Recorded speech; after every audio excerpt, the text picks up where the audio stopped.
Hello అందరికీ, నేను మీ ప్రశాంతిని.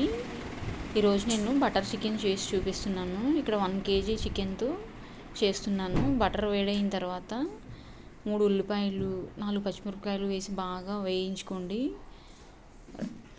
దోరగా వేయించుకున్న తర్వాత చికెన్ వాష్ చేసుకొని పెట్టుకొని అది కూడా ఈ వేగిన ఉల్లిపాయలతో పాటు బాగా వేయించండి. చికెన్ ఉప్పు నీటిలో 2 నుంచి 3 సార్లు వాష్ చేసుకుంటే నీట్గా ఉంటుంది. ఈ విధంగా వేగిన ఉల్లిపాయల్లో చికెన్ వేసి 2 నుంచి 3 నిమిషాలు బాగా వేయించండి. ఇవి వేయించినప్పుడు కొద్దిగా అల్లం వెల్లుల్లి పేస్ట్ వేసి బాగా వేయించుకోండి.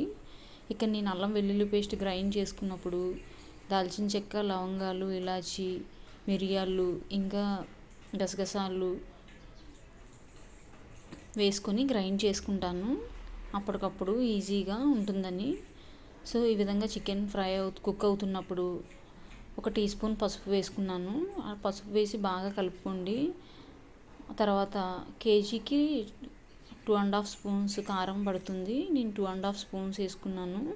ఇంకా ఎక్కువ కారం తినేవాళ్ళు ఇంకా ఎక్కువ వేసుకోవచ్చు. 3.5 కూడా వేసుకోవచ్చు. మనకి ఎంత స్పైస్ కావాలో చూసుకొని అడ్జస్ట్ చేసుకోవాలి. సో ఈ విధంగా బాగా కుక్ అవ్వాలి.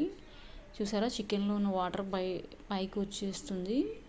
ఇలా లో టు మీడియం ఫ్లేమ్లో 3 to 4 minutes కుక్ చేయండి. మూత పెట్టుకొని మూత తీసి చూద్దాం ఒకసారి. చూసారా, వాటర్ అనేవి తగ్గుతూ వస్తుంది.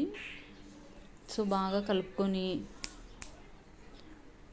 కలుపుకొని సిమ్లో పెట్టుకొని బాగా కలపండి. ఈ విధంగా వాటర్ తగ్గిన తర్వాత దగ్గరకు వచ్చిన తర్వాత మనం ఇంకా కుక్ అవ్వడానికి మనకి 1 గ్లాసున్నర వాటర్ అయితే పడుతుంది. ఈ టైంలోనే మనం సాల్ట్ వేసుకోవాలి. నేను ఇక్కడ మిరియాల పొడి కూడా వేస్తున్నాను, 1 టీ స్పూన్. ఇది మంచి స్పైసీ అనమాట చికెన్ కర్రీకి. కారంతో పాటు ఈ స్పైసీ కూడా చాలా బాగుంటుంది వేసుకుంటే. లేదు అవసరం లేదనుకున్న వాళ్ళు స్కిప్ చేసేయండి. మేము తక్కువ స్పైసీ తింటాం అనుకున్న వాళ్ళు. చూసారా, వాటర్ అనేవి నెమ్మదిగా తగ్గుతూ ఉంది. చూసారా, వాటర్ అనేవి పూర్తిగా తగ్గింది, దగ్గరకు వస్తుంది కూర. ఈ టైంలోనే మనం గ్లాసున్నర వాటర్ మన చికెన్ దాన్ని బట్టి వేసుకోవాలి. నేను ఇక్కడ గ్లాసున్నర వాటర్ అయితే వేసాను కుక్ అవ్వడానికి. మీకు ఇంకా గ్రేవీ కావాలంటే కాజు అలా కూడా వేసుకోవచ్చు గ్రైండ్ చేసి. నేను ఇక్కడ వాటర్ వేసుకున్నాను, గ్లాసున్నర వాటర్ వేసుకొని కుక్ చేసుకుంటున్నాను దగ్గరకు వచ్చేదాకా.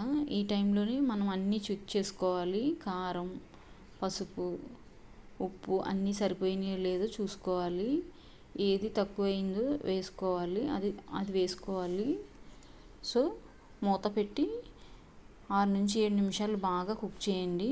చూసారా, దగ్గర పడుతుంది.